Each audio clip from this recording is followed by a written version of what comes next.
How to make a woman truly obsessed with you. No chasing, no games, vertical bar, Sadia Khan, vertical bar, female psychology. You think the way to make her want you is to give more, text more, prove more, chase harder. But the harder you chase, the less she feels you, because desperation is loud and obsession is born in silence, substance, and self-respect. You think attraction is built by effort alone. It is not. It is built by the quality of your presence. And if you need regular reminders of the truth instead of sugar-coated lies, subscribe now, because weak advice is exactly what keeps men stuck in cycles they were never meant to live in. Let's get something clear from the beginning. When you say you want a woman to be obsessed with you, what you really mean is this. You want to become unforgettable without begging for attention, without performing, without shrinking yourself into whatever gets a temporary reaction. You want depth, not tricks. You want impact, not gimmicks. You want a connection where she feels your absence because your presence meant something. Here's what it really means. Not making her addicted to your validation, but making yourself so grounded, so clear, so emotionally expensive to lose that your value becomes undeniable. Most men get this wrong because they start with the misconception that attraction comes from over-delivering. So they over-text, they over-explain, they over-pursue, they become available at all times, emotionally naked before trust has been earned, trying to secure love through performance. They think if they just show enough interest, enough loyalty, enough patience, enough softness, she will finally choose them. No, that does not create longing. That creates convenience. And a woman does not become obsessed with convenience. She becomes moved by contrast, by the man who is warm but not weak, present but not overeager, open but not leaking, interested but never self-abandoning. That's called emotional discipline. And if you do not understand that, you will confuse attention with desire for the rest of your life. The hard truth is this: a woman does not deeply value what you hand to her with trembling hands while secretly fearing rejection. She values what comes from overflow. She values the man who gives because he chooses to, not because he hopes it will buy him significance. Can she feel the difference? Immediately. Women are not just listening to your words. They are reading your emotional posture. They are reading whether your kindness comes from strength or fear, whether your patience comes from maturity or scarcity, whether your calm comes from confidence or resignation. You can say all the right things and still communicate neediness. You can be nice and still feel heavy. You can be consistent and still feel unsafe because your consistency is really just silent panic in a well-ironed shirt. Why does this happen? Root cause. Most men are not chasing women. They are chasing relief. Relief from loneliness, relief from insecurity, relief from feeling unseen, relief from the emptiness of a life they have not built with enough purpose. So they meet a woman, and instead of seeing her clearly, they load her with a job she never applied for. Make me feel worthy, make me feel chosen, make me feel like enough, make me forget my lack of direction, make me believe I matter. That pressure is suffocating. It does not feel like love. It feels like emotional debt. And the moment she feels that your interest in her is actually dependence on her, the polarity collapses, because obsession never grows where burden is felt. Read that again in your mind. Obsession never grows where burden is felt. She wants to feel your interest, not your hunger. She wants to feel your steadiness, not your inner collapse. She wants to feel that you enjoy her, not that you need her to rescue you from yourself. The man who gets desired deeply is not the one shouting, "Pick me." It is the one whose life already has direction, whose identity is not up for negotiation, whose emotions are under management, whose attention is valuable because it is not cheaply sprayed everywhere. Presence versus pressure, reality versus fantasy, self-possession versus self-abandonment. That is the real contrast. And this is where most men pay a brutal price. The cost is not just that she loses attraction. The real cost is what chasing does to you. You stop thinking clearly.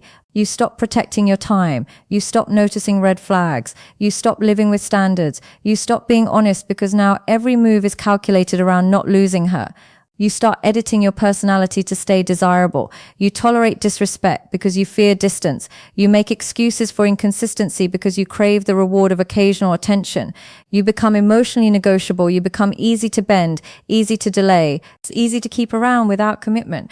And the tragedy is not that she did that to you. The tragedy is that you participated in it. Because every time you betray your own standards to keep someone interested, you teach yourself that connection requires self-erasure. That is not romance. romance. That's called abandonment of self. And women can feel it. They may not say it like that, but they feel it. A man with no center cannot create safety. A man with no boundaries cannot create respect.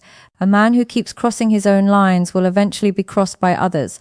You cannot build desire on a cracked foundation. You cannot ask for loyalty while radiating instability. You cannot lead a connection if you are secretly begging inside it. So let's reframe the whole thing. Stop asking, how do I make her obsessed with me? Start asking, what kind of man creates unforgettable impact without ever violating himself?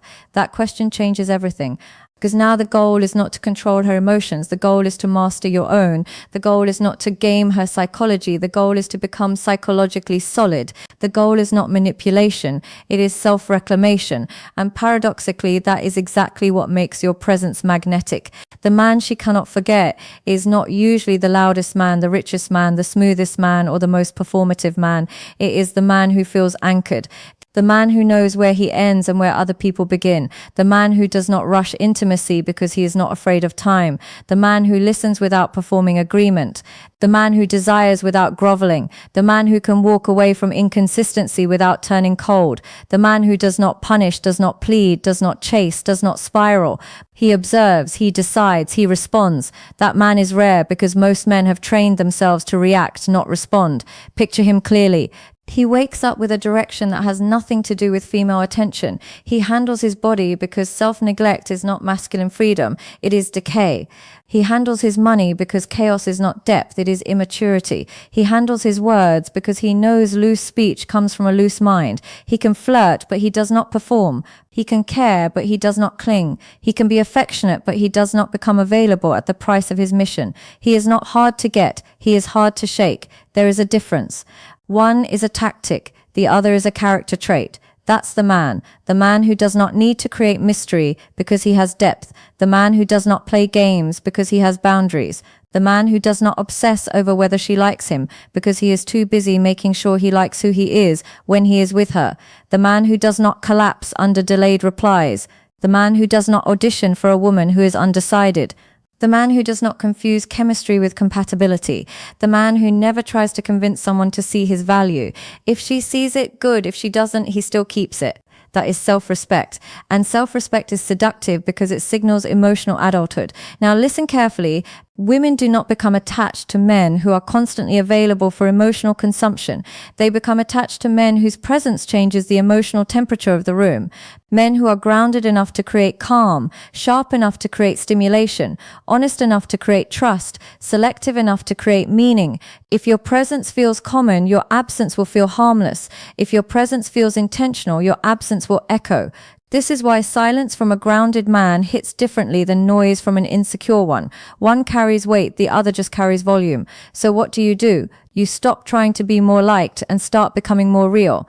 So you stop over-communicating just to ease your anxiety. You stop filling every gap with reassurance seeking. You stop treating access to you like a free public service. You stop calling obsession what is really intermittent validation. You stop bonding to potential. You stop investing in fantasy. You stop trying to win people who are only half there. You stop, then you redirect. Build a life that looks you in the eye. Get physically stronger, not because muscles hypnotize women, but because discipline restructures your mind. Clean up your space. Handle your commitments. Make your word expensive. Say less and mean more. If you like her, let it be known cleanly, once with confidence. Then watch what happens. Does she lean in? Does she reciprocate? Does she make space for you? Or does she consume your attention while keeping you uncertain? That uncertainty is information. Stop romanticizing confusion. Stop translating mixed signals into hope. Stop using effort to compensate for lack of mutuality. Do this instead. Slow down. Let people reveal themselves. Ask fewer fantasy-based questions and better reality-based ones. How do I feel after speaking to her? Clear or chaotic? Expanded or drained? Respected or managed? Desired or merely tolerated? Is she consistent when it costs her something, or only warm when it suits her mood? Does she respond to your truth, or only to your availability? These questions will save you years. And when you see inconsistency, address it once, calmly, directly, not with a speech, not with emotional drama, just clarity. If the behavior continues, reduce access, no threats.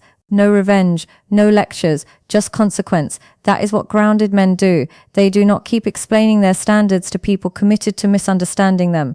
They do not chase closure from the same place they lost peace. They do not beg for alignment. They move. You need to understand something deeper too. A woman often becomes preoccupied by the man who reflects back to her a standard she cannot manipulate.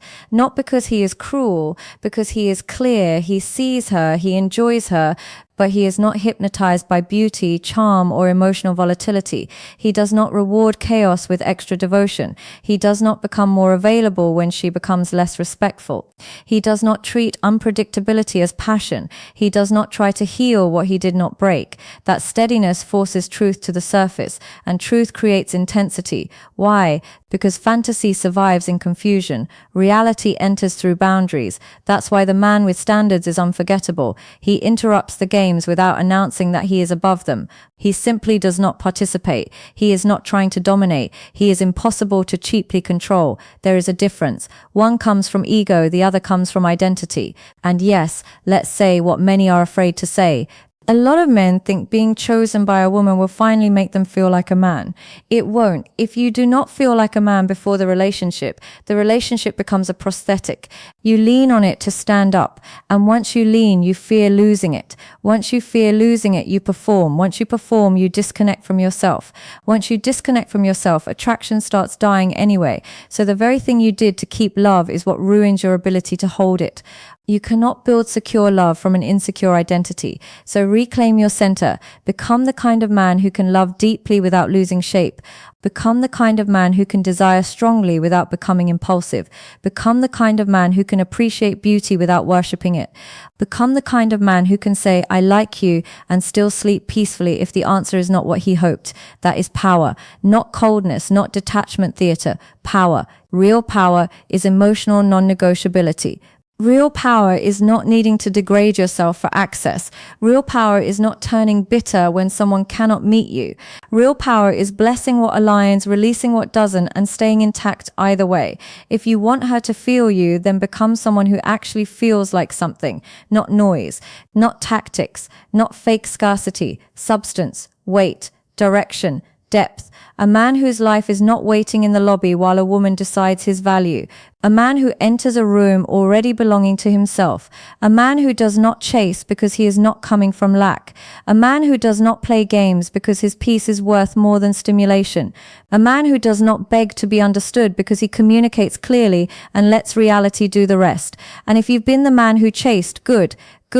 Because pain can be an education if you stop wasting it. Let it teach you where you abandon yourself. Let it show you how easily loneliness made you negotiable. Let it reveal every place you confused intensity for compatibility, effort for worth, access for intimacy, pursuit for purpose. Don't be ashamed of what you didn't know. Be ashamed only if you keep repeating it after the truth has become clear. So here is the sequence. Clean up your inner life. Build standards before chemistry. Speak clearly. Reveal interest without overselling it. Watch reciprocity, not promises. Protect your routine. Stay connected to purpose. Do not overtext to relieve anxiety. Do not overgive to secure attachment. Do not stay where respect has become inconsistent. Do not explain yourself 12 times. Do not chase what keeps stepping back. Redirect that energy into becoming more coherent, more disciplined, more sovereign. Then when you show up with a woman, you are not asking to be completed. You are offering a complete man. And that changes everything. Because a woman can feel when your attention is clean, when your desire is honest, when your boundaries are real, when your life has momentum, when your care is intentional instead of needy.